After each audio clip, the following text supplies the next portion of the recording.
Ya.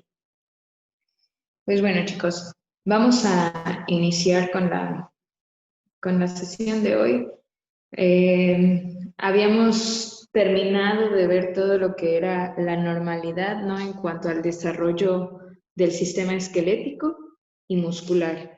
Eh, y bueno, a pesar de que sus compañeros, pues, que expusieron, ¿no? Trataron de hacer igual una relación con la parte clínica o las alteraciones que se pueden dar durante este periodo en el embrión o el feto, ¿no? Inclusive, pues vamos ¿cómo se llama? A reforzar un poquito más como esta parte, ¿no? Para hacerlo, pues tengo que hacer hincapié, ¿no? En algunas cuestiones que se dieron, se trataron en las presentaciones, pero pues nada más para que quede como muy claro, ¿no? Dentro de la importancia, ¿no? Del desarrollo del sistema esquelético. Que bueno, como les mencionaba, muy probablemente estos temas ya hayan sido eh, familiarizados, ¿no? Al empezar a ver osteología en morfofisio. Entonces, pues vamos a iniciar. Yo les voy bueno, vamos a, dentro de los objetivos, ¿no? De este tema en sí, pues es describir los principales eventos, como les mencionaba. Es decir, aquí sabemos que hay dos tipos de osificación, ¿no? La endocondral y la intramembranosa, que realmente todos nuestros huesos pues van a variar un poquito en cuanto a qué tipo de osificación van a tener. Ciertas características de ellos pues ya es como que a nosotros ya nos predisponen a conocer o saber cuál va a ser su osificación, pero inclusive algunos, perdón, tengo que anexar a Julie, ya está. Pero inclusive algunos, ¿no? Comparten o tienen una osificación mixta. Entonces, bueno, ya eso dependerá, ¿no? De la especificidad del hueso y son realmente muy poquitos, ¿no? De los cuales se hablan que tienen esta capacidad, ¿no? De una osificación mixta. Dentro de los otros, pues ya solamente se clasificarán en osificación endocondral o en osificación intramembranosa, ¿no? Bueno, identificando los tejidos que lo originan, esto es importante y creo que igual se mencionó bastante, ¿no? Por parte de sus compañeros, lo mencionaron muy bien. La cuestión ¿cómo se llama? De dónde surgía, ¿no? Que realmente al ser un organismo bastante integrado, bastante complejo y unido, ¿no? Por donde quiera que queramos verlo, pues sí, a veces surge como que, ay, se comparte tanto ectodermo como endodermo. Pues sí, realmente sí, pero la gran mayoría, ¿no? De nuestro sistema esquelético va a nacer, ¿no? Va a surgir del mesodermo. ¿Sí? Específicamente, pues ahorita vamos a ir contemplando qué mesodermo y cómo es que se van dando pues esta migración, sobre todo de las células del mesodermo, para llegar pues a las extremidades o al esqueleto axial y apendicular. Bueno, y lo más importante, ¿no? En cuanto a esta retroalimentación de los temas que ya se vieron, pues era la correlación de patologías, sobre todo congénitas, ¿no? Nosotros ya habíamos visto en un principio algunas vías de señalización que hacían, o más bien activaban o estimulaban, ¿no? Precisamente a que estas células, ¿no? Migren, se expresen, ¿no? A que algunos genes se expresen. Pues cómo va a ser el crecimiento de un bebé. Eh, y se vuelven aquí a retomar, ¿no? Precisamente estas vías, ¿no? O genes que también hemos comentado, contemplado.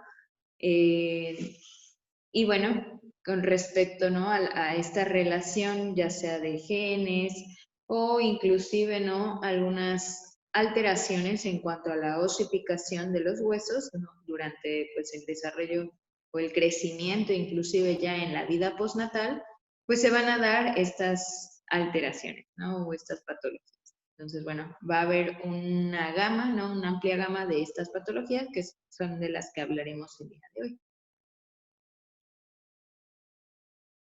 Esto lo mencionaron muy bien sus compañeros, ¿no? Durante el inicio de su presentación, mencionaban que, pues sí, ¿no? Como conocemos al sistema esquelético, sabemos que va a ser como la base o, bueno, es un sistema de sostén, ¿no? Finalmente, para todos, para la mayoría de nuestros tejidos blandos, ¿no?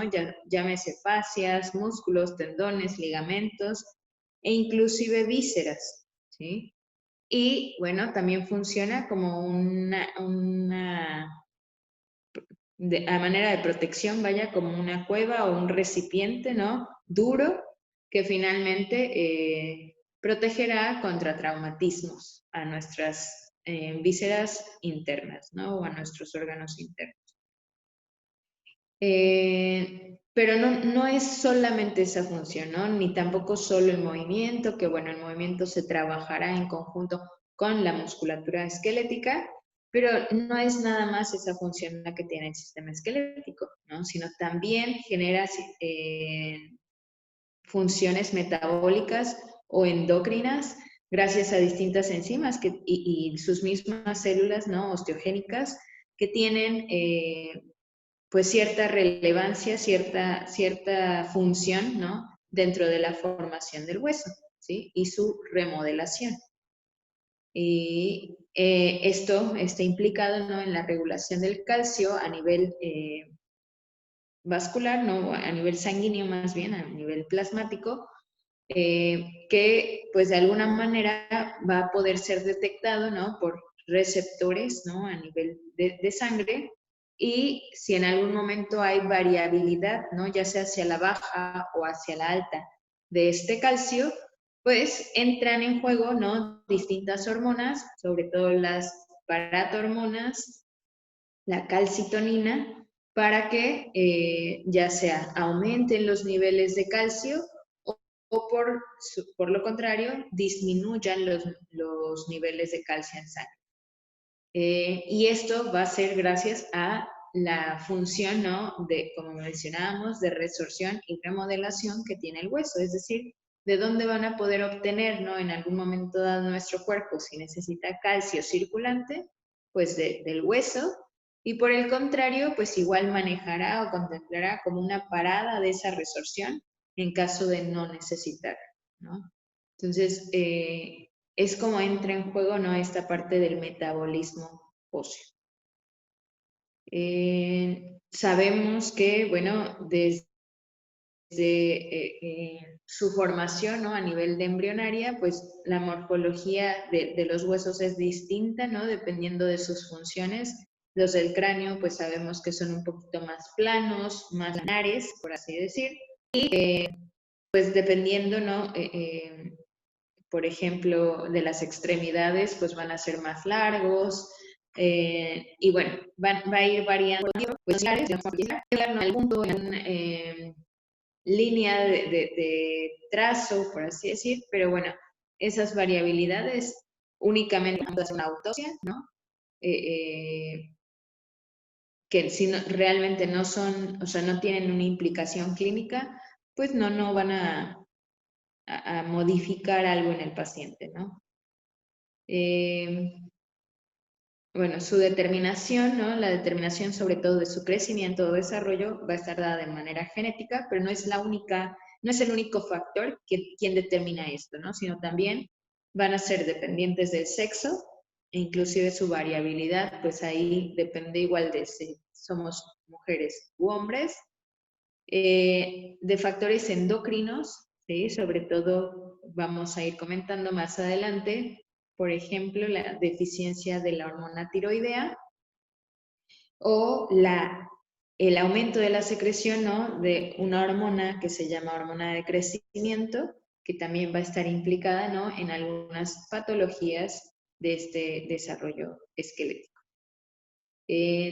Otras pueden ser ambientales y alimenticias, es decir, un paciente con desnutrición pues puede generar, ¿no? Cierto déficit, ¿no? En cuanto al desarrollo o crecimiento óseo. Y de factores ambientales, pues en algún momento dado, ¿no? Si hay algún teratógeno que la madre haya, pues, le hayan prescrito, ¿no? Que pueda generar, pues, como por ejemplo, mencionábamos en la madre fumadora, ¿no? La madre más que nada fumadora o también, ¿no? Con hipertensión arterial, que estaba asociada, ¿no? Estas patologías estaban asociadas, o con diabetes igual, a un retraso del crecimiento intrauterino, ¿no? Un bebé que probablemente, pues además de un peso bajo, pues sea muy pequeño, ¿no? Para la edad gestacional. Eh, y bueno, así podemos hablar, ¿no? De distintos factores que también van a estar involucrados. Así que esta morfología, ¿no? Y determinación en cuanto al crecimiento óseo, pues puede variar, ¿no? Puede ser un niño que venga de familia alta, ¿no? Que lo más común es que si viene de familia alta, pues el niño va a ser alto. Si viene de familia baja, pues el niño va a ser bajo. Pero ¿qué pasa cuando papá es alto y mamá es baja, ¿no? Entonces realmente va a haber una variabilidad en este asunto, y lo que va a depender, ¿no? O de qué va a depender, pues sea de esta determinación genética, la expresión dominante, ¿no? De sus genes, que bueno, eso no lo sabemos, al menos que le hagamos un cariotipo. Y, ¿no? De otros factores que son variables, ¿no? Como tal. Alteraciones asociadas al desarrollo embrionario, que son los que vamos a ir conociendo durante el nacimiento también y los primeros años de vida. Porque, bueno, en cuanto al desarrollo embrionario, pues lo vamos a ir comentando, sobre todo asociados a los centros de osificación primarios, a las líneas metafisiarias, a esta expresión, sobre todo hormonal, ¿no? Como mencionábamos, de la tiroidea o de la hormona de crecimiento, pero también está durante el nacimiento, sobre todo en aquellos partos, vaya, que se dieron por vía vaginal, pues puede haber cierto compromiso también, ¿no? Con el bebé. Bueno, a nivel de embrionario, se me olvidó comentarles otro tipo de alteración que puede haber, es defectos, ¿no? Del cierre del tubo neural, ¿no? O de la migración de los somitas, que por ahí vamos a ir comentando algunas alteraciones. Y bueno, dentro de los primeros años de vida, también, ¿no? En cuanto a la histología del hueso, pues hay que recordar un poquito, ¿no? Esto creo que ya lo vieron un poco en fisiología, seguro lo llevaron en morfofisio. El hueso es un tejido conectivo bastante especializado, ¿no? Va a estar formado de distintas células, ¿no? Empiezan a diferenciarse, ¿sí? E inclusive, ¿no? Células propias del hueso, pues vamos a encontrar a tres: los osteoblastos, los osteoclastos y los osteocitos. Y ellos van a empezar a trabajar, ¿no? De manera coordinada, porque la función de uno va a estar, es dependiente del otro, ¿no? De la otra célula. Pero bueno, finalmente, lo que van a producir, ¿no? Sobre todo los osteoblastos, es una matriz extracelular que a través de distintas moléculas, ¿no? De adhesión, como puede ser el calcio como tal, ¿no? O algunas fibras de colágeno, como las tipo 1, pues van a empezar a condensar, por así decir, ¿no? Esta matriz extracelular y finalmente mineralizarla, que es lo que le da precisamente pues esa textura, ¿no? Al hueso, de ser pues rígido en algún momento dado, ¿no? Y bueno, también la forma que va a tener de manera interna, ¿sí? Ya sea compacto o esponjoso. En esta estructura vaya finalmente, ¿no? Sobre todo el hueso compacto, pero bueno, en el otro es más que nada porque se van abriendo, ¿no? Ciertos canales. pero es de una arquitectura laminar, ¿sí? Y la disposición de estas fibras finalmente, y gracias a las otras moléculas como mencionábamos, pues son las que van a determinar, ¿no? Si el hueso es compacto como cortical, ¿no? Si es, pues es que no es plano, es compacto. Pero normalmente se ven en las cortezas, vaya, de los huesos, o esponjoso, que normalmente encontramos, ¿no? Este tipo de estructura a nivel de las epífisis, si hablamos de un hueso largo. Entonces, aquí nosotros podemos observar en la primera imagen, aquí, como estas laminitas, ¿no? Tienen como cierta organización y van compactándose finalmente gracias a estas moléculas, ¿no? De fosfato, calcio, etc. Pero si estas moléculas, igual de calcio, fosfato, se crecen, vaya, más de lo normal, pueden inclusive, ¿no? Formar ciertos agujeros o ciertas separaciones, vaya, entre las láminas del hueso, que no nada más van a dar forma distinta al hueso, ¿no? A la textura del hueso, sino también pueden llegar a ser alteraciones, ¿no? Del hueso. Es decir, que el hueso, en vez de estar compacto, y mientras más compacto es más fuerte, que sea, pues, o sea, que esté separado, por así decir, y sea más débil. No sé, no sé si en algún momento ustedes, por ejemplo, han visto que empiezan a hacer yo no sé por qué he tenido la experiencia, pero con cinta masking o la de plástico, o sea, la transparente, sobre todo la gruesa, empiezan a hacer una bolita, ¿sí? Empiezan a enrollarla, ¿no? Como si fueran a desperdiciar como que esta cinta, ¿no? Entonces le empiezan a hacer bolita y le van poniendo como más capas y más capas y más capas. Y primero, pues es todavía como aplastable, ¿no? Se puede aplastar, pues no, como que no rueda porque es deforme inclusive, ¿no? No es lisa, ¿no? Pero mientras más capas lleve, se va fortaleciendo esa ruedita, esa bola, ¿no? E inclusive se va haciendo dura, ¿no? Sí, sí, y lisa por fuera, bueno, es igual, depende mucho de cómo se moldee, pero bueno, es algo así, ¿no? Estas láminas, finalmente, mientras más láminas y más compactadas estén, el hueso va a tener una estructura firme, ¿no? Una textura dura o fuerte.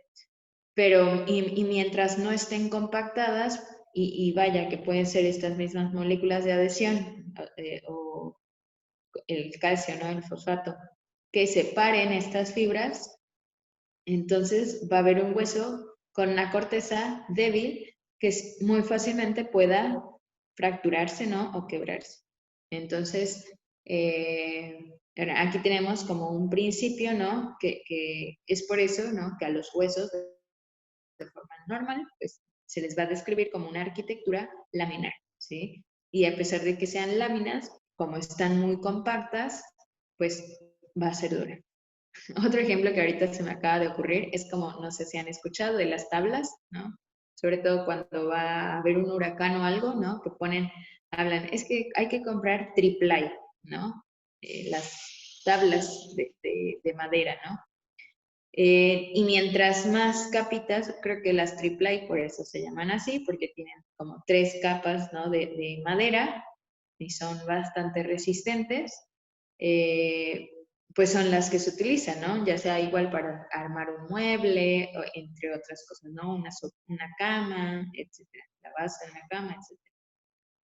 Porque son resistentes, mientras más capas tenga, pues más resistente es, más robusta se vuelve la estructura, ¿no? Entonces lo mismo pasa con el hueso. Además de que es un tejido muy vascularizado y es por eso que se hace este hincapié, ¿no? En que el hueso es tejido conectivo, ¿no? Porque si nosotros nos vamos, ¿no? A los orígenes también de ver, bueno, los vasos sanguíneos, ¿qué tipo de tejido es? La sangre, ¿qué tipo de tejido es? Pues realmente ahí se mezcla todo esto, ¿no? E inclusive, además de la médula ósea roja que va a tener el hueso, va a tener también médula ósea amarilla, que es grasita, ¿no? Entonces, por eso es que es un conjunto de todas estas células, ahorita vamos a ver que se llaman células mesenquimales, que van formando, que se van entrelazando, por así decir, entre sí, nuevamente. Recuerden, ¿no? Siempre que cuando hablamos de ¿cómo una misma unidad, pues siempre va a haber lazos, ¿no? Hay lazos entre estas células adiposas, entre estas células osteogénicas, entre estas células de fibroblastos, ¿no? Entre otros. Y siempre va a haber como una cierta unión, ¿no? En estas. Entonces, por eso es que finalmente se habla de hueso, ¿no? Como un tejido conectivo, pues súper especializado. Entonces, nosotros vemos en la segunda imagen, en la de abajo, que es muy vascularizado este huesito. Un huesito, si se fractura, sangra, ¿sí? Va a sangrar y por eso es que nosotros, ¿no? De manera externa podemos ver esos signos ante una fractura. Podemos ver hematomas, podemos ver inflamación, entre otros. Pero sobre todo el hematoma, que es lo que nos llama la atención, ¿sí? Un sangrado, el hueso sangró, ¿no? Y esa sangre salió, obviamente no tenía otro lugar más que ir que a la superficie o hacia el exterior. Y pues se trasluce, ¿no? A través de la piel, este color, ¿no? Que va a ir cambiando dependiendo de la exposición, ¿no? De la sangre o la degradación de la sangre, por así decir, como una descomposición de la misma a a verde, amarillito, etcétera, ¿no? Entonces, un hueso, o sea, es súper vascularizado y lo estamos viendo ahí, ¿no? Cómo se introduce al hueso, pues este diámetro, ¿no? de la arteria, pues se puede ver como muy grande, pero finalmente es una microvascularización, ¿no? Como lo vemos sobre todo a nivel de las epífisis, ¿sí? Se va a ramificar esa arteria y pues va a llegar. Uno, porque son centros donde va a haber médula ósea roja y pues obviamente siempre hay una comunicación, ¿no? Entre estos espacios trabeculares y los vasos sanguíneos. Y dos, porque bueno, es un tejido que le va a llevar sangre también, ¿no? Necesita también de esos nutrientes, de ese calcio, ¿no? Fosfato, de esos minerales, vaya, para su formación, ¿no? Y desarrollo. Y bueno, es también ricamente inervado, sobre todo, o sea, igual, ¿no? Así como vemos la introducción de estos, ¿cómo se llama? De estos vasos sanguíneos, también vamos a ver cómo se van a ramificar, sobre todo en la periferia, ¿no? Lo que llamamos periósteo, sus nervios, ¿sí? Y un huesito, cuando llega a ser, ¿no? Inflamado ese periósteo, pues normalmente sí duele, ¿sí? ¿Cómo puede ser inflamado el periósteo? Un golpe, un traumatismo, ¿no? Que haya llegado hasta acá, que haya roto algunos vasitos y bueno, haya inflamado este periósteo. Hay algunos agentes físicos, por ejemplo, los que ustedes utilizan, el ultrasonido. Con estas ondas del ultrasonido pueden llegar, ¿no? A quemar inclusive, ¿no? Este tejido perióstico y causar inflamación y obviamente molestias o dolor. También las ondas de choque, ¿no? Que van a generar, pues pueden generar, ¿no? Cierta inflamación. Alguna aguja, por ejemplo, una inyección a nivel intraarticular o puede ser intramuscular, pero a lo mejor por falta, ¿no? De musculito, pues llega a picar, ¿no? El huesito, es cuando se vuelve pues un poco dolorosa, ¿no? Esa administración, esa vía de administración. Pero bueno, el hueso también, o sea, sí siente, ¿no? Y está ricamente inervado también. Y bueno, finalmente también, ay, perdón. Ay, no. Aquí. También, ¿no? Existe una etapa del hueso en la cual pues va a estar renovándose, por así decir, ¿sí? Y bueno, a esa etapa se le conoce como remodelación. Esta remodelación normalmente siempre está activa, ¿no? Obviamente mecanismos hormonales al final de pues de la cuarta, quinta década de vida, ¿no? Cuando llega el climaterio y la menopausia, pues la remodelación, ¿no? Puede sufrir cierta irregularidad o desequilibrio, y es por eso, ¿no? Que pueden surgir como la osteoporosis, ¿no? En las mujeres con menopausia. Pero mientras la paciente no tenga niveles hormonales, pues muy adecuados, vaya, normales, regulares, esta remodelación, pues normalmente se encuentra activa y homeostática, ¿no? Es decir, bien regulada. Y es una función, como mencionábamos, ¿no? De intercomunicación entre las células osteogénicas. Es decir, nuestros osteoclastos van a estar haciendo una resorción, ¿no? de este hueso. Los osteoblastos van a estar generando mayor matriz extracelular y la condensación llevada a cabo por los osteocitos, ¿no? Y bueno, esto se mantiene, ¿no? Durante todo el momento de nuestra vida. Puede aumentar en algún momento dado esa remodelación, sobre todo si hay un déficit de calcio a nivel de plasma sanguíneo, y si no, pues obviamente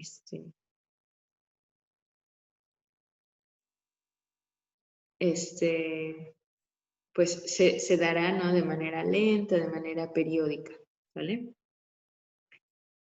Ok, pasando ya a la cuestión de embrionaria como tal, que es lo que nos interesa. Vamos a encontrar, ¿no? Distintos como sitios, ¿no? De donde van a surgir finalmente estas células mesenquimales y que van a ir progresando o inclusive diferenciándose para poder dar origen, pues, al sistema esquelético. En un principio, ¿no? Y algo como muy importante, pues es recordar el mesodermo. ¿Dónde se encuentra ese mesodermo? Recuerden que a partir de la tercera semana que se da la gastrulación, vamos del blastocisto, es decir, la formación del disco trilaminar, vamos a formar 3 capas, o una de estas capas que se forman es precisamente el mesodermo, que es la intermedia, ¿no? La dorsal era la del ectodermo, la ventral era la del endodermo.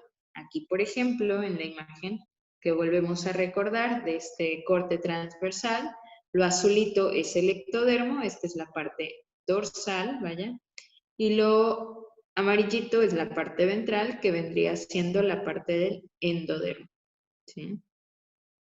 Y en medio de estas 2 capas celulares, como lo que era el hipo y epiblasto, se forma, vaya, finalmente lo que es el mesodermo. Primero con un cúmulo, ¿no? De células, vaya, que migraron del ectodermo para dentro, ¿no? A través de la línea primitiva, etcétera, etcétera. Y van a formar a nivel axial, es decir, en la línea media específicamente del embrión, pues un conglomerado que se conoce como notocorda o mesodermo axial. Otro conglomerado de células que se encuentran al lado de esta notocorda y se van a conocer como mesodermo paraxial. Y mientras más nos vamos alejando de esta línea media o de la notocorda, tenemos al mesodermo intermedio y al mesodermo lateral, ¿sí? Precisamente, ¿no? En ese mesodermo lateral se va a dividir en 2 membranas o 2 capas. En este caso lo llaman hojas, 2 hojas. Una hoja somática y una hoja esplácnica, ¿sí? Que esto ya lo habíamos igual visto, si no mal recuerdo, la vez pasada, una o 2 clases, creo que 2, 3 clases para allá, en donde veíamos que ese mesodermo, de hecho veíamos como toda la imagen del blastocisto, envolvía pues a estas cavidades, ¿no? La esplácnica va a envolver sobre todo a lo que es el embrión propiamente, y la somática envolvía como más externamente toda la cavidad celómica.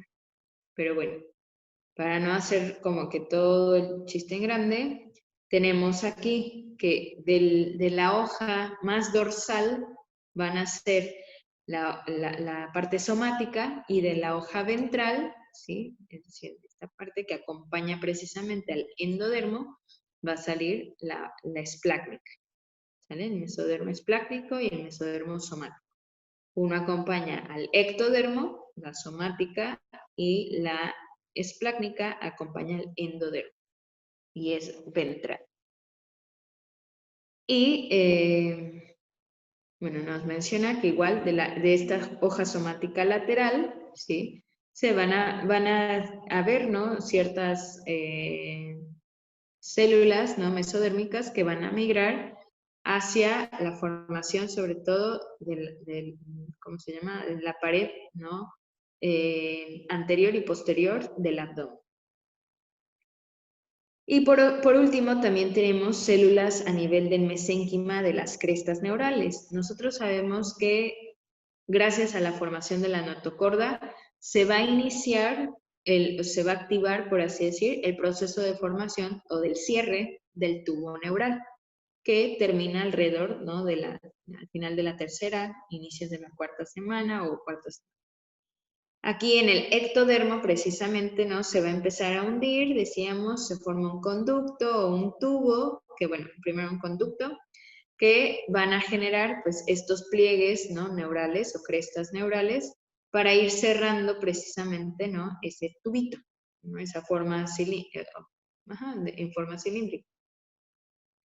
Entonces, pues esto es lo que va a suceder, ¿no? Finalmente, en estas semanas, y empieza a formarse, pues precisamente, ¿no? Alrededor del día 18 más menos 1, pues este sistema, ¿no? Inicia a desarrollarse este sistema esquelético en el embrión. Recuerden que si tienen alguna duda o alguna pregunta, pues, o sea, no tengan miedo o pena de pararme y abrir su micrófono, ¿eh? Bueno, lo que está señalando el mesodermo paraxial, que ya lo vimos, ¿no? A nivel histológico, es decir, haciendo hincapié en el tipo de células que van a empezar a actuar, y diferenciarse, pues tenemos primero las células mesenquimales, que mientras más maduren, pues se conocerán también como células mesenquimatosas, sobre todo en el adulto, así ya se conocen, o también llamadas estromales. Estas células son multipotenciales. ¿Qué quiere decir? Pues ya sabíamos, ¿no? Un poquito acerca de esta característica de multipotencial, es decir, tienen la capacidad para diferenciarse en cualquier otro tipo de células. Obviamente, aquí estamos hablando más que nada de células somáticas, ¿no? Es decir, que van a dar origen a tejidos del cuerpo, no células sexuales, ¿vale? Entonces, con capacidad para diferenciarse en diversos tipos celulares especializados, ¿sí? Manteniendo una alta capacidad de autorrenovación, es decir, que van a tener un ciclo, ¿no? Van a entrar un ciclo también, ¿no? De apoptosis, y entonces, pues se generarán, ¿no? Más. Habrá que tener, ¿no? Una comunicación para activar por ciertos mecanismos y que éstas vuelvan a generarse. ¿Cuáles son esos tipos, no? Los principales tipos de células mesenquimatosas están los osteoblastos, los condrocitos y los adipocitos, es decir, las que van a formar tejido óseo o se van a diferenciar, para formar tejido óseo, tejido cartilaginoso, y tejido adiposo o lipídico, ¿no? Entonces, que finalmente, ¿no? Estos tres tipos de células mesenquimatosas también, ¿no? Están en juego, ¿no? O tienen un papel importante en la formación o el desarrollo del sistema esquelético. Arriba nosotros podemos observar una imagen en la cual tenemos más que nada, se habla de un adulto, pero bueno, nosotros sabemos que antes, en el último trimestre del embarazo, ¿no? El feto ya tiene una capacidad, es decir, ya tiene médula ósea roja activa, ¿no? A nivel óseo. ¿Por qué? Porque ya se dio, ¿no? Esta formación o definición, de sus huesitos. Entonces, en esta médula ósea, ¿no? Como nosotros lo vemos aquí, pues van a existir estas células mesenquimatosas que se van a estar autorrenovando, ¿no? Decíamos, por eso es que en un adulto también podemos encontrar ese tipo de células. E inclusive, ¿no? Bueno, nos mencionan que se puede encontrar en un bebé o en un feto, en el cordón umbilical, en el tejido adiposo, ¿no? Por ejemplo, ante una liposucción, entre otros, ¿no? Pero bueno, en la médula ósea, finalmente, es también donde podemos encontrar a estas células mesenquimatosas. Y bueno, dependiendo del estímulo que reciban, ¿no? Sí, que va a ser a través de la apoptosis, ¿no? De estas células, cuando ellas mueran, las que estén activas, pues obviamente estas se van a volver a diferenciar para dar origen a más células, ya sea adipocitos, condrocitos u osteocitos, ¿vale? Y bueno, también existen las células osteogénicas, que son estos, parte, ¿no? De estas células que se van a diferenciar. Dice, células madre no especializadas que derivan del mesénquima, es decir, derivan de estas células mesenquimatosas, formadoras de hueso, ¿sí? Son estos osteoblastos, osteocitos, ¿no? Que estamos hablando. Revisten interna y externamente al hueso, ¿sí? Sabemos que van a formar distintas membranas, tanto internas como externas en el hueso, como el periosto y el endostio, y son semejantes a fibroblastos y originan a los osteoblastos.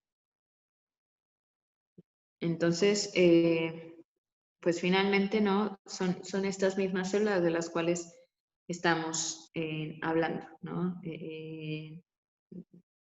Es decir, de la diferenciación de las células mesenquimatosas, pues se originan las células osteogénicas, que todavía al ser células madres, pues pueden todavía diferenciarse, ¿no? En tres tipos de células, como los osteoblastos, los osteocitos y los, ¿cómo se llaman? Osteoclastos, ¿sale? ¿Cuáles van a ser finalmente nuestras moléculas, ¿sí? Que van a activar a estas células osteogénicas, ¿sí? Hay tanto factores de transcripción, así como moléculas de señalización, por así decir, que se tienen que activar para precisamente señalarle o avisarle, ¿no? a estas células osteogénicas que empiecen a actuar, ¿no? Y una vez que en el embrión, pues obviamente ya se diferenciaron estas células, entonces estas cuatro moléculas que nosotros vemos aquí, la caderina N, la NCAM y los factores de crecimiento como el RONX2 y SOX9, aquí me comí el 2, pues van a ser quienes activen a estas células osteogénicas y entonces empiecen a formar el hueso, ¿sí? Empiecen a generar, pues, el tipo de osificación, ¿no? Se empiezan a generar los dos tipos de osificación. Y bueno, los dos tipos de osificación ya los conocemos, el endocondral y el intramembranoso. Algo como muy general, ¿no? Que nos podría hacer recordar qué huesos son de osificación endocondral, qué huesos son de intramembranoso. En un inicio yo les dije, pues es un poquito difícil, porque a veces se comparten, ¿no? O a veces, pues si hablamos, no sé, huesos del cráneo o huesos del esqueleto axial, pues realmente vamos a tener los dos tipos de osificación dependiendo del hueso específico del que estemos hablando, ¿no?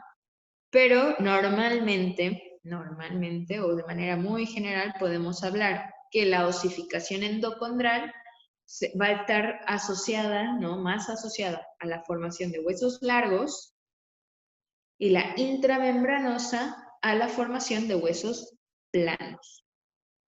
Como su nombre lo dice, ¿no? La endocondral pues va a estar precedida de la formación de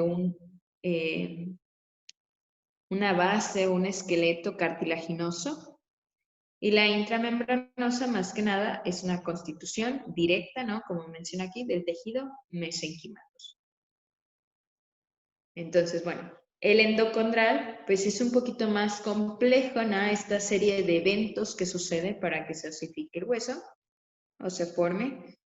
que inclusive incluye, ¿no?, 2 tipos de centros de osificación, ¿sí?, de los cuales pues vamos a hablar aquí. Aquí sus compañeros lo mencionaron, hicieron una buena referencia en su exposición con respecto a esto, pero bueno, así nombrar como puntos muy específicos para que ustedes pues a lo mejor en la manera de lista pues les sea mucho más fácil, ¿no? A diferencia de ver un párrafo completo, ¿no? La idea pues es esta más que nada, ¿no? Inicialmente, gracias pues a las distintas moléculas, como decíamos, ¿no?, de activación, ¿no?, los factores de transcripción y, las moléculas mediadoras, ¿no?, empieza a condensarse el mesénquima para empezar a formar ese molde cartilaginoso, ¿sí? Estos osteoblastos, ¿no?, empiezan a condensarse, y bueno, precisamente a esta formación del molde cartilaginoso se le conoce como condrogénesis. Condro viene de cartílago y génesis, pues, de formación, o crecimiento o inicio, ¿no? Entonces, en esta etapa, ¿no?, de condrogénesis, en la que se está dando el molde, pues va a haber una serie de eventos que se van a dar, ¿no? Esas mismas células van a empezar a madurar, ¿no? Es decir, convertirse de osteoblastos a osteocitos, pero también pues o sea, van a tener, ¿no?, cierto periodo o esperanza de vida, por así decir, se hipertrofian y mueren, ¿no? Tienen una muerte celular programada, que es la apoptosis, y entonces, pues nuevamente, ¿no?, mueren y se van a generar, ¿no?, otras células. No es que mueran y chin, ¿qué pasó? Sino que siguen, ¿no?, realmente sus precursores van, o sucesores más bien, van a seguir, ¿no?, en esta formación condrogénica. Algo muy importante en el hueso, como ya habíamos mencionado, es la circulación sanguínea o la vascularización. Para que precisamente se dé, ¿no?, este momento de este primer centro de osificación, el hueso necesita ser vascularizado. ¿Y por qué? Porque le van a llegar, ¿no?, pues distintos nutrientes, ¿no?, de la circulación sistémica hacia ese tejido específico, y pues se va a empezar también a intrometer, ¿no?, primeramente a nivel de la diáfisis, ¿sí?, esta vascularización, como lo veíamos en la imagen anterior, ¿no?, empieza a ramificarse en esas zonas el vaso sanguíneo o la arteriola que llegue al huesito, y bueno, por eso es que se empieza a mineralizar nuestro primer centro de osificación. Gracias pues al reclutamiento de los osteoblastos, etcétera, etcétera. Después empieza a aparecer, bueno, estos mismos osteoblastos empiezan a proliferar, ¿no? Empiezan a crecer en cantidad, vaya, y entonces se forman, o va a dar lugar, vaya, a una placa o disco de crecimiento. Y nuevamente, ¿no?, esta circulación sigue extendiéndose en el interior del hueso, esta vascularización, y llega hacia los extremos de los huesitos, como lo veíamos. Déjenme cambiarle nuevamente a las imágenes. ¿Sí? Vemos que primero en la diáfisis, que es como el centro del hueso, se va a extender o empezar a ramificar primero la arteria, vaya, la circulación, y después se va a extender hacia los extremos, entonces llegando a proporcionarle, ¿no? Llegándole a proporcionar, perdón, pues más nutrientes a esa placa o disco de crecimiento, y que se dé la formación de nuestro segundo centro de osificación, ¿sí? El segundo centro de osificación se da gracias a la vasculogénesis en las epífisis, ¿no?, de los huesos, es decir, en los extremos. Y finalmente, pues empieza a darse también lo que es la osificación de estos centros de osificación, valga la redundancia. que también no lo llamamos como mineralización. Y bueno, con ello, en algún momento dado, que esto no se da, ¿no? Esta osificación del cartílago de crecimiento no se da, ¿no? De manera inmediata, ni en el feto, ni postnatal, sino se va a dar, ¿no? En edades ya más avanzadas, ¿no? En el niño. ¿Vale? Aquí tenemos una imagen que hace referencia, pues, a toda esta osificación endocondral. Lo blanquito que nosotros vemos en las imágenes, pues es esa especie de cartílago, ¿no? Ese molde cartilaginoso que empieza a formarse. Estas son las células, pues, de los osteoblastos, ¿no? Que igual se empiezan a condensar a nivel de las diáfisis, que se empiezan a condensar a nivel de la diáfisis, y gracias, decíamos, a la presencia, ¿no? de esta vasculogénesis, pues empieza a osificarse, ¿no? Que es el primer centro de osificación. Después se va extendiendo hacia los extremos, ¿no? O le va llegando más ramitas a los extremos del hueso y se forma nuestro segundo centro de osificación, que ahí vemos como algunas manchas naranjitas, ¿no?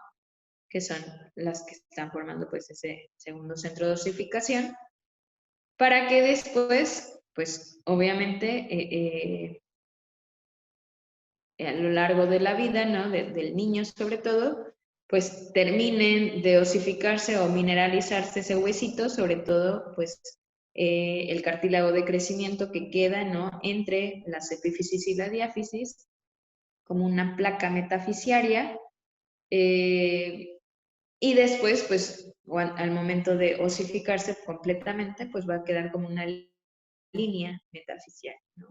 Y vemos al hueso, ¿no? Con un corte, pero todo va bien vascularizado, ¿sí? Inclusive, ¿no? Con respecto a esta vascularización, podemos señalar que en el momento de las fracturas, por ejemplo, o sea, cada huesito se ha estudiado como cuánto es lo que sangra. Y las fracturas como más difíciles, ¿no? O ya sea por la región, obviamente, la que afecta, pero sobre todo porque tienen un riesgo, ¿no? Finalmente de hipovolemia, de choque hipovolémico, ¿no? Y finalmente que pues pone en riesgo, ¿no? La vida del paciente son las fracturas de pelvis o cadera, ¿no? Porque pueden sangrar hasta 2.5 litros, imagínense. Hablando del segundo tipo de osificación, que igual, como les mencionaba, sus compañeros lo hicieron bastante bien, solamente o sea, yo quisiera pues, reforzarlo, ¿no? A través de esta lista.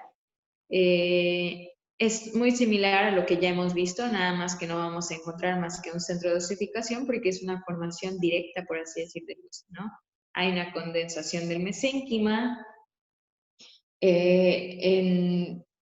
se empiezan a diferenciar, vaya, los osteoblastos, ¿sí? En este caso, a osteocitos, y se da nuestro primer centro de osificación primario, también llamado osteoide, para posteriormente, pues, mineralizarse, ¿no?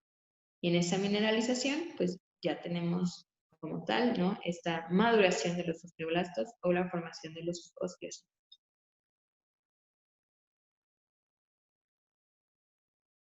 Aquí tenemos, pues, la imagen igual que hace referencia.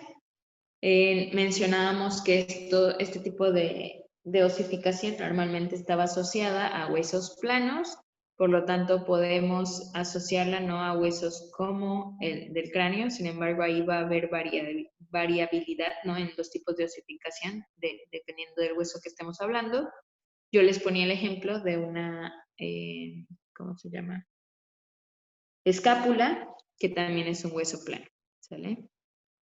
Entonces, tenemos, por así decir, ¿no? Los osteoblastos que empiezan a condensarse, empiezan a armarse muchísimos más, siempre tienen una luz, ¿no? En el interior, por así decir. Empieza a vascularizarse, vean que aquí hay más condensación todavía de estos osteoblastos, pero empieza a vascularizarse, que es lo que da lugar finalmente a la formación del centro de osificación primario, para que después pues haya esa mineralización, ¿no? Cambio de lo que viene siendo los osteoblastos a osteocitos, ¿no? La diferencia. Aquí igual tenemos, es como etapas, ¿no?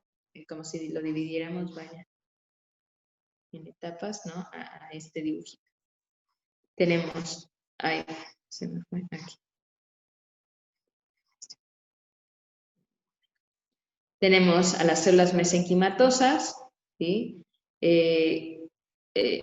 O osteoblastos, ¿no? Los rojitos que ahí vemos, pues como entrelazados en distintos otros tejidos conectivos, ¿sí? Esas como fibras que se ven o espaguetis, ¿no? Nadando ahí, que, bueno, empiezan a condensarse, se empieza a dar, ¿no? Lo que viene siendo, bueno, sí, se mencionan, los espaguetis que vemos ahí son las fibras de colágeno, sobre todo colágeno tipo 1 habíamos mencionado, que son las que son bastante resistentes, no duras, no le llegan a generar pues esta atracción, por así decirlo, o condensación de los osteoblastos.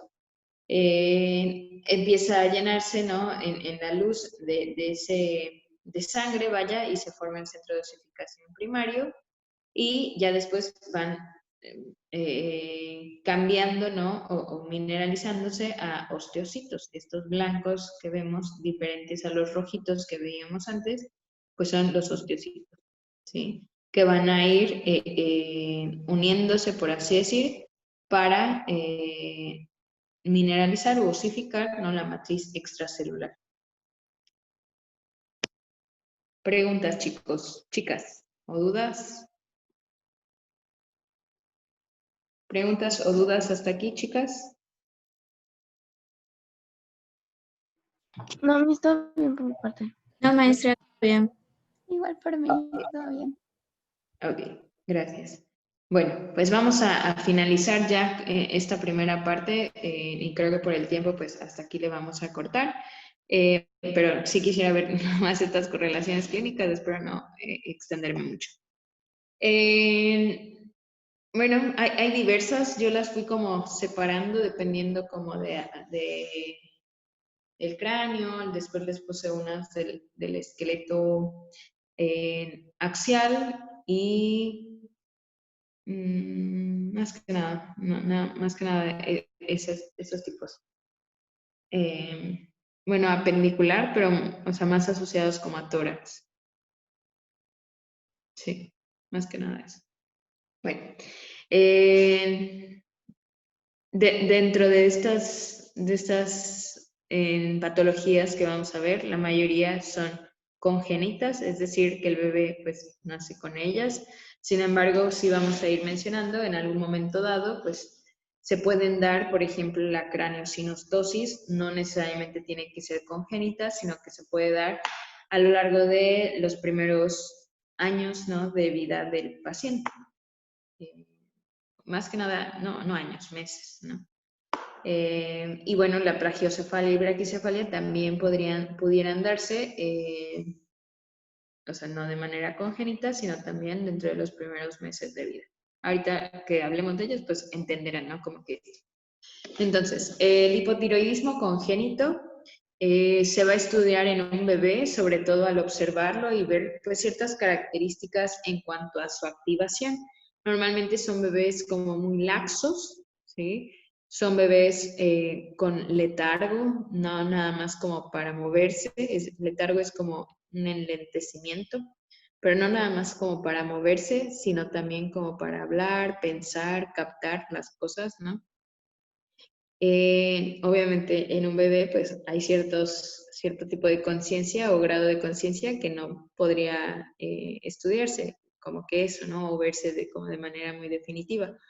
Pero este aletargamiento o se puede presentar a lo mejor con una hiporreflexia, ¿sí? Es decir, una falta o disminución de la respuesta de los reflejos osteotendinosos. Eso al ser un reflejo, ¿no? De manera pues, tipo involuntaria o que la misma médula espinal, ¿no? Lo va a generar y al verlo ya sea refléctico o hiporrefléctico, pues de alguna manera, pues sí llama la atención, ¿no?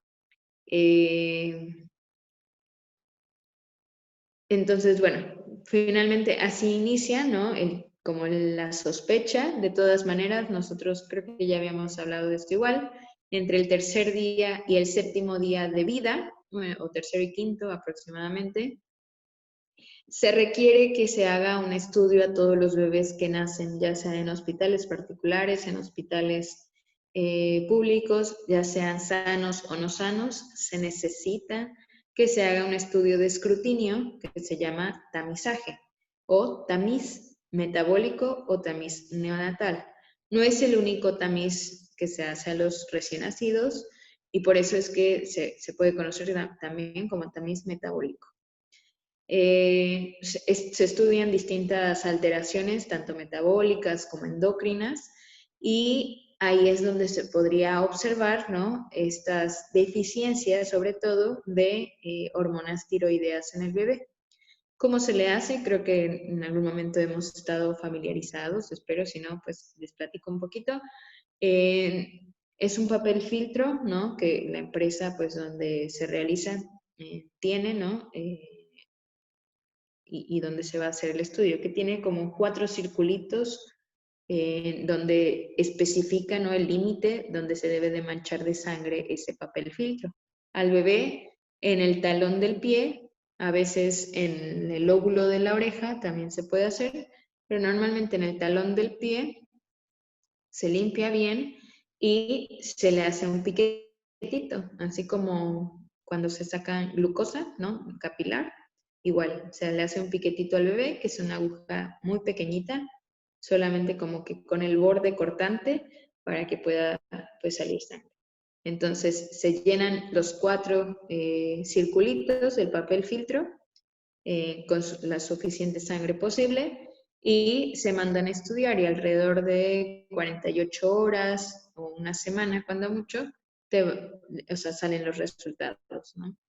Estos resultados pues pueden indicar, ¿no?, de alguna manera alguna deficiencia en alguna enzima específica, ya sea digestiva o de tipo metabólica, o como mencionamos, ¿no?, a nivel glandular, ¿no?, como de la tiroides. Entonces, bueno, ahí podemos ya, ¿no?, corroborar, ¿no?, o diagnosticar pues este hipotiroidismo congénito. ¿Qué otras manifestaciones clínicas puede presentar el bebé, ¿no?, que en este caso a ustedes como fisioterapeutas les podrían ayudar a sospechar de este hipotiroidismo congénito? Las fontanelas son, ¿cómo se llaman? Espacios, ¿no?, que quedan entre los huesos del cráneo, sobre todo de la bóveda craneana, que permiten finalmente al cerebro seguir desarrollándose inclusive en la vida postnatal. Y finalmente, ¿no?, van a osificarse mientras crezca el bebé, ¿no? Y se menciona que pues estas dos fontanelas, sobre todo la anterior, que va a estar entre el frontal, ¿no?, y la articulación del frontal y los parietales, se va a cerrar, ¿no?, va a osificarse a la edad, cuando mucho, 18 meses.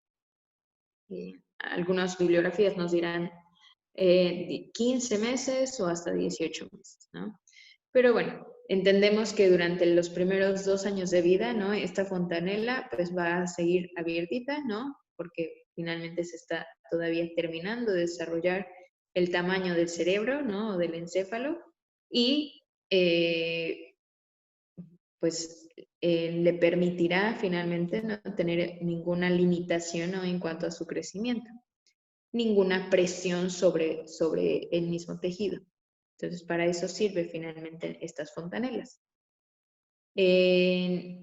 Entonces, si son más grandes de lo normal, que en este caso estas fontanelas tienen alrededor de, o sea, ciertas medidas, ¿no? Por ejemplo, la anterior tiene una medida pues bastante bien definida, ¿no?, de manera teórica, que en este caso es alrededor de, déjenme acordarme, mm, mm, Sí, alrededor de 2 a 4 centímetros aproximadamente es lo que va a medir esta fontanela anterior, y la fontanela posterior es mucho más pequeñita, e inclusive hay nenes que nacen ya con su fontanela cerrada, ¿no? La posterior. Pero la posterior no tiene tanta,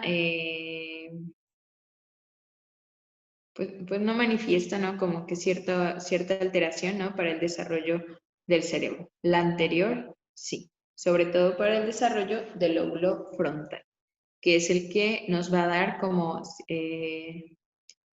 el lóbulo frontal, ¿no? Tiene ciertas acciones o funciones dentro de lo que es el juicio, las decisiones, la experiencia, ¿no? Todo lo relacionado con la experiencia, la parte matemática igual, o de razonamiento, que eso, pues, durante los 2 primeros años de vida es parte también, ¿no? De estas experiencias del bebé. Entonces, pues, se va a seguir desarrollando ahí. Del comportamiento, ¿no? Cuándo actuar, todo esto, ¿no? Juicios, como les mencionaba. Entonces, bueno, si estas fontanelas se ven más grandes de lo normal, ¿sí? Huesos demasiado separados, que obviamente pues también generarán, ¿no? Cierta deformación, por así decir, ¿no? En la cabecita de bebé, o un bebé muy cabezón, por así decir. Ausencia de los núcleos de osificación del fémur y tibia, que bueno, realmente no los podríamos ver como solo el nacimiento, porque no tenemos vista de rayos X, pero si en algún momento al bebé se le hace, ¿no? O vaya, se está sospechando por cómo se comporta el bebé, que ya mencionamos, ¿no? Los reflejos. Se ven estas fontanelas, se ven ciertas características en su carita, etcétera, y se le hace entonces el tamiz neonatal y se coincide, ¿no? Con hipotiroidismo congénito, pues probablemente o esté de más o sea necesario, pues el hacer una radiografía de estos miembros inferiores para observar que el núcleo de osificación secundario, sobre todo a nivel proximal de la tibia y distal del fémur, es decir, alrededor de la rodilla, pues se encuentra ausente, ¿sí? Esto puede provocar finalmente que haya un crecimiento bajo, ¿sí? Y una deformación, como lo vemos un poquito en el bebé que está a su derecha, ¿no? Es un bebé con hipotiroidismo congénito, bueno, ya no tan bebé, pero es un niño con hipotiroidismo congénito que, pues, para eso finalmente sirve este tamiz neonatal y dentro de los primeros días de vida, porque si se tiene el diagnóstico, pues se puede tratar al paciente, ¿sí? Se puede tratar y evitar, pues, estas secuelas, ¿no? De crecimiento, estas secuelas del desarrollo psicomotor, entre otras cosas. Bueno, otra de las patologías que podemos ver es la craniosinostosis. Como mencionábamos, pues puede ser de manera congénita o inclusive puede ser posterior al nacimiento, puede estar asociada a un síndrome o puede no estar asociada a un síndrome. ¿Y a qué se refiere craniosinostosis? Al cierre prematuro de una o más suturas. Normalmente es solo una sutura, pero puede haber, ¿no? Esta como mala suerte, ¿no? En el bebé, que pues varias suturas se encuentren prematuramente cerradas. Sabemos que las suturas se forman entre los bordes óseos, ¿no? Del cráneo, y que también permiten que estos huesitos pues tengan un cierto movimiento, ¿no? Y no generen presión sobre el cerebro, ¿no? Si estas se ven, obviamente, prematuramente cerradas, pues van a generar una bóveda que finalmente no va a crecer, ¿no? O no va a desarrollarse a la par del sistema nervioso central, lo que puede generar aumento de la presión intracraneal y por lo tanto alteraciones asociadas, por ejemplo, al retraso en el desarrollo.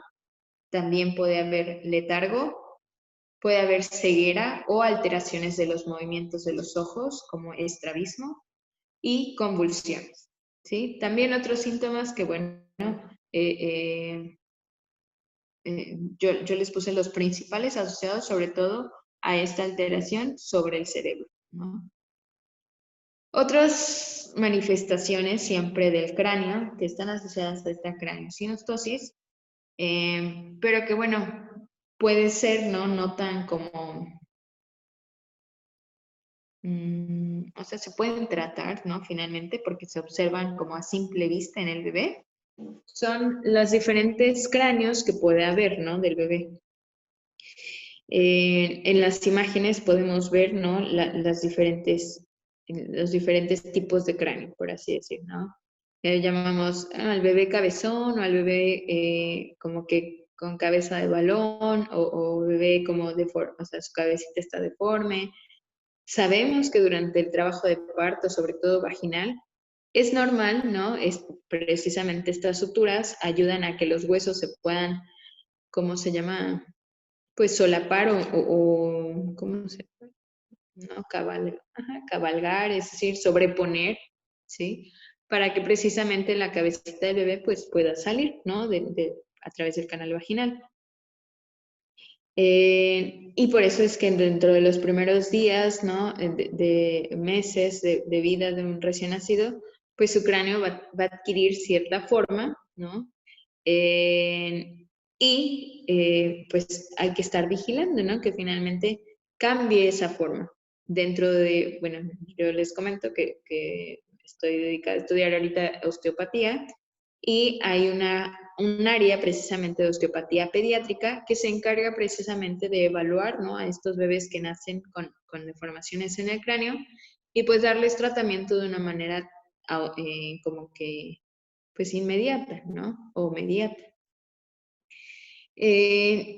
¿Por qué? Porque finalmente si esto no se detecta, ¿no? En etapas tempranas, pues ya mencionamos, ¿no? Los signos que puede presentar el paciente, pero además, pues se tienen que intervenir de una manera como más, se me va la palabra, pero más como intrometida o más, no exagerada, sino, bueno, no sé si, mm, como más intervencionista, vaya, ¿no? A través de una cirugía, ¿no? Que pues obviamente, imagínense, ¿no? Meter a un bebé pues muy chiquitito, a disposición de la, ¿cómo se llama? Anestesia, entre otras cosas, pues obviamente no es como tan agradable.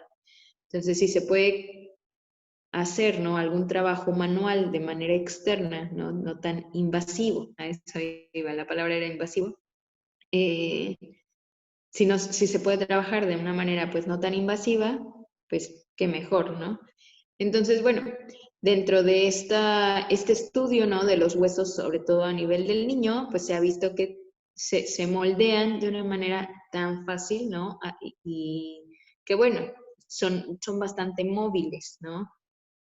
Que es lo que pues se eh, también, ¿no? En algún momento dado, que son como menores los casos, pero sí se puede llegar a suceder. La posición constante, ¿no? De un bebé, por ejemplo, de cúbito supino, es decir, acostadito boca arriba, pues pueda deformarse un poquito su cráneo, ¿no? Eso igual es otra de las como condiciones, ¿no? Que podría llevar al bebé a esta deformación, porque ya mencionamos, ¿no? Los huesos del bebé son moldeables, entonces, dependiendo de dónde se encuentren, pues recostados, por así decir, que tienen menos movimiento cuando son bebés, ¿no? Apenas giran.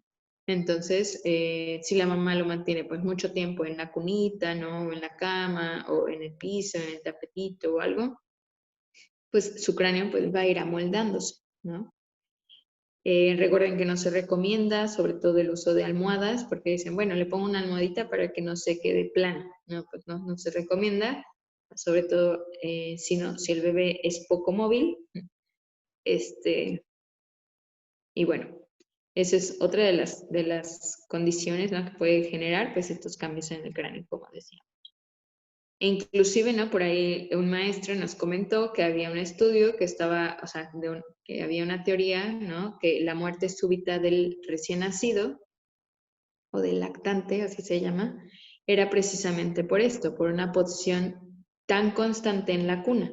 Es decir, no lo movemos, no lo cargamos, ¿no? Porque a lo mejor mamá pues está haciendo otras cosas y pues se queda mucho tiempo en la cunita Entonces, el occipital ejercía una presión, sobre todo con con el tronco encefálico, donde se encuentran los centros respiratorios, y generaba pues cierta compresión sobre estas neuronas activas o estimulantes de la respiración y generaba un paro respiratorio. Es algo muy, o sea, es teórico, ¿no? Pero, pues, o sea, sí podemos pensar en algún momento dado, ¿no? Que ahí podría haber una asociación precisamente porque vean cómo se encuentran los cráneos de esos bebés. Bueno, la plagiocefalia, pues precisamente es, bueno, vamos a tener plagiocefalia, braquicefalia, escafocefalia. Y bueno, también hay otros tipos, ¿no? De cráneos, ¿no? Que vamos a ir mencionando, o que, bueno, yo solo les menciono estos, pero hay otros más.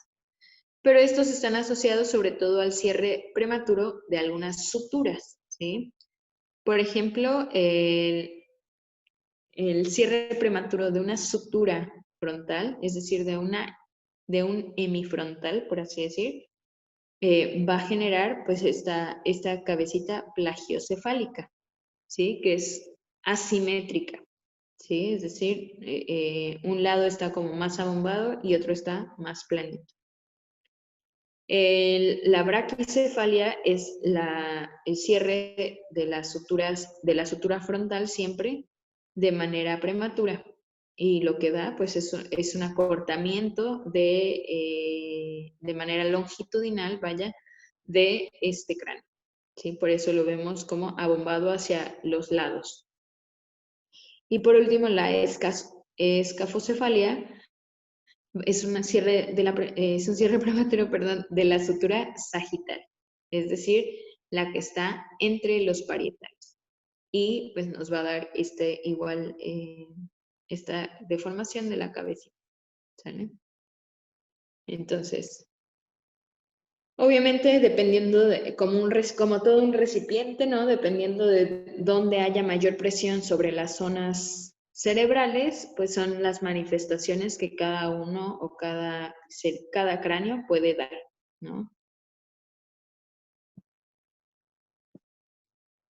Otras, para no alargarme tanto, otras de las enfermedades o patologías, pues es un síndrome. El síndrome de Klippel-Feil es una fusión de los cuerpos vertebrales cervicales, como los vemos en las dos primeras imágenes, ¿no? Les puse una de un bebé y otra de un adulto, en las cuales pues se va a observar un cuello corto precisamente porque pues están fusionados estos cuerpos vertebrales. Cuando sus compañeros nos hablaron sobre la formación de la columna vertebral, hablaron del desarrollo de los somitas, ¿sí? En el mesodermo paraxial precisamente, o por el mesodermo paraxial. Y estos somitas, las células, vaya, que se conglomeraban formando estos somitas, o somitómeros, ¿no? A partir del octavo somita, y van a migrar, ¿no? Tanto ya sea en la región ventral o la región caudal, migran acercándose más a la línea media o rodeando a la notocorda precisamente, y forman tanto el cuerpo vertebral de la vértebra, ¿no? En sí, o el arco vertebral que, que pues da lugar, ¿no? A toda la formación de nuestra columna, ¿no? O vaya, de cada una de nuestras vértebras. Entonces, esta falta de formación o alteración de la migración más bien de estas células de los somitas, pues es lo que va a proceder, ¿no? A que haya alteraciones de la columna vertebral. Dentro del síndrome de Klippel-Feil está la fusión de los cuerpos vertebrales. Para que estos somitas migren, hay también ciertas moléculas mediadoras que nosotros mencionamos en algún momento dado, ¿no? Y sus compañeros también lo hicieron, por ejemplo, de las vías de señalización de Hedgehog, o otros mediadores factores que expresan como el PAX1, el PAX9, entre otros, pues finalmente son los que van a dar como hincapié, ¿no? O decirles, ¿no? Oigan, pues vamos a movilizarnos ya sea en la región anterior o la región posterior de la notocorda para ir pues generando, ¿no?, este huesito. Entonces, bueno, si migran de una manera alterada, ya sea porque estos mediadores o la expresión, vaya, genética de esta vía de señalización no es adecuada, pues entonces se puede dar, ¿no?, la fusión de los cuerpos vertebrales cervicales. De igual manera va a suceder, ¿no?, en la formación de una espina bífida oculta, que bueno, esa espina bífida oculta puede dar también, ¿no?, un mielomeningocele. Es decir, aquí hay una deficiencia, ¿no?, de la formación de la vértebra como tal, un defecto del cierre del tubo neural. En la parte oculta, ¿no?, una espina bífida oculta, no hay compromiso nervioso, es decir, el paciente puede vivir su vida normal, ¿no?, y en algún momento dado, para algún estudio, sobre todo radiografías o tomografías o algo, pueda observarse que que hay más bien, ¿no?, una falta de cierre de esa vértebra, ¿no? Sobre todo, no hay una formación de los cuerpos espinosos, ¿no?, de las apófisis espinosas, y pues hay un huequito, ¿no?, en algún nivel de la columna, sobre todo a nivel cervical o lumbar. Y bueno, el mielomeningocele en este caso sí va a estar, ¿no?, la raíz comprometida, y no nada más la raíz, como lo dice ahí, también las meninges, ¿sí? De hecho, hay espina bífida oculta donde no hay compromiso nervioso. Hay un meningocele.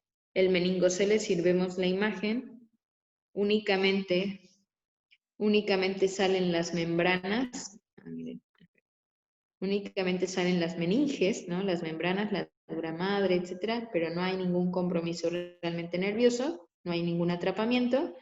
Y en mielomeningocele, que bueno, aquí es de la región lumbar, por eso es que la cola de caballo pues está saliendo, ¿sí? Se protruye este tejido nervioso, y entonces sí puede haber mucho mayor compromiso para la marcha o para otras, otras alteraciones, ¿no? Sobre todo a nivel lumbosacro.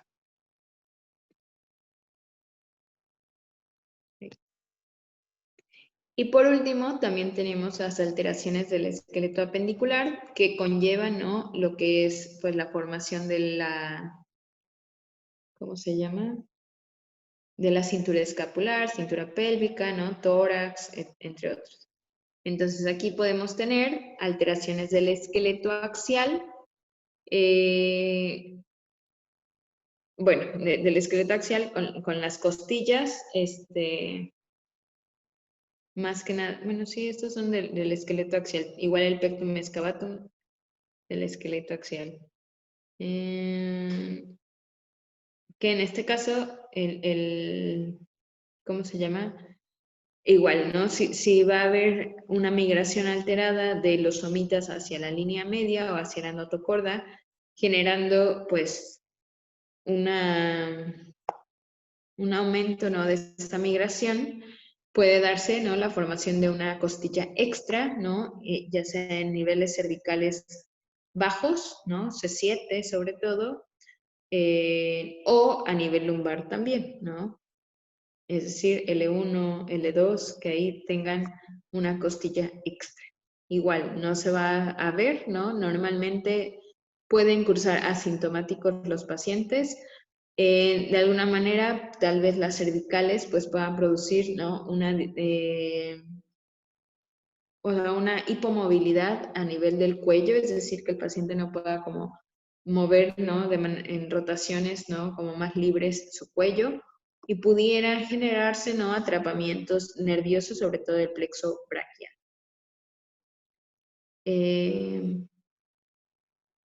El pectum excavatum es una alteración en la formación sobre todo del esternón, que vamos a tener, también se conoce como esternón en quilla, es decir, como si una pata de gallo, ¿no?, o de gallina se hubiera impreso, vaya, en esta región, ¿no?, anterior del tórax, hundiendo, por así decir, ¿cómo se llama?, este pecho, ¿no? Es bastante frecuente, alrededor del 75% de los niños nacidos vivos lo presenta, o lo puede presentar más bien, y lo que puede dar, ¿no? Si hay manifestaciones clínicas, pues es compresión visceral, ya sea a corazón o pulmones, y bueno, en casos graves, pues puede obviamente alterar, ¿no? Este bombeo cardíaco. La condroplasia como tal, pues es una mutación de novo, es decir, pues no hay como algo o sea, que se diga, no sé, algo hereditario o algo que genéticamente, ¿no? Ya sabíamos que estaba predispuesto a, ¿no? Sino que sale como de la nada. Uno en cada 26,000 recién nacidos lo puede presentar. Algo que se me pasaba a decirles, el pectum excavatum, por ejemplo, muchas veces en pacientes como muy flaquitos, ¿no? Se puede observar, ¿no? Este pecho hundido. Pero bueno. Entonces, en la mayoría de los casos de acondroplasia, pues son mutaciones de novo, es decir, se desconocen las causas, por así decirlo. ¿En qué va a estar asociado? Pues en una talla baja también, ¿no? Una frente prominente, es decir, distintas deformaciones en distintas zonas del cuerpo, ¿no? Puente nasal deprimido, hiperlordosis lumbar, manos cortas, entre otros, ¿no? Se menciona que uno de los responsables, pues, es un gen que no codifica de manera adecuada a un receptor o un factor de crecimiento, lo que ocasiona, pues, estas alteraciones a nivel esquelético, ¿no? Y por último, también teníamos al hiperpituitarismo congénito, ¿sí? Que en este caso es un aumento de la secreción, sobre todo de hormona de crecimiento a nivel hipofisiario, que puede ser congénito, ¿no? El bebé, en este caso, el que está asociado, ¿no? a niños, precisamente, es el gigantismo, ¿sí? En adultos es donde se va a ver la acromegalia, pero en niños se ve gigantismo, que en este caso son niños que, pues obviamente, a pesar de la talla de papá y mamá, crecen, ¿no? De manera grande o rápida, ya que los núcleos, ¿no? de crecimiento pues no se han cerrado, ¿no? Y entonces, o sea, obviamente dentro de su crecimiento, que sabemos que el crecimiento en un niño, pues, ¿cómo se llama? Se va a dar de manera paulatina, se menciona dentro de los primeros 3 años de vida, el niño crece, ¿no? Tiene una etapa de crecimiento como rápido, y también tiene una segunda etapa de crecimiento rápido a nivel de la etapa de la pubertad. Entonces, bueno, que es donde precisamente todavía no hay osificaciones de la metafísica. Esta osificación de la metafísica se puede presentar el gigantismo. El gigantismo es lo que está asociado a los niños. No es un niño acromegálico. Una acromegalia se da posterior al cierre de estos centros de osificación, pero el gigantismo es antes o sucede antes de esta osificación de los núcleos de crecimiento. Y bueno, al ser precisamente ¿no? Dentro del desarrollo, dentro del crecimiento del niño, el gigantismo es un poquito más simétrico. Es decir, vamos a tener, pues sí, a un niño muy alto, pero va a ser simétrico, a diferencia de un acromegálico que puede ser, el crecimiento de estas regiones del cuerpo puede ser asimétrica, sobre todo presente en la mandíbula, en la frente, en las manos y en los pies. Pero puede haber, no sé, un miembro superior corto, pero con manos grandes. No sé si me explico. Eso es asimetría. En cambio, en el gigantismo sí hay simetría, ¿no? Va a haber un crecimiento más parejo. Pero ese es por un aumento de las secreciones de la hormona de crecimiento. Y bueno, por esta primera parte que es del sistema esquelético es todo. No sé si tengan alguna duda o alguna pregunta.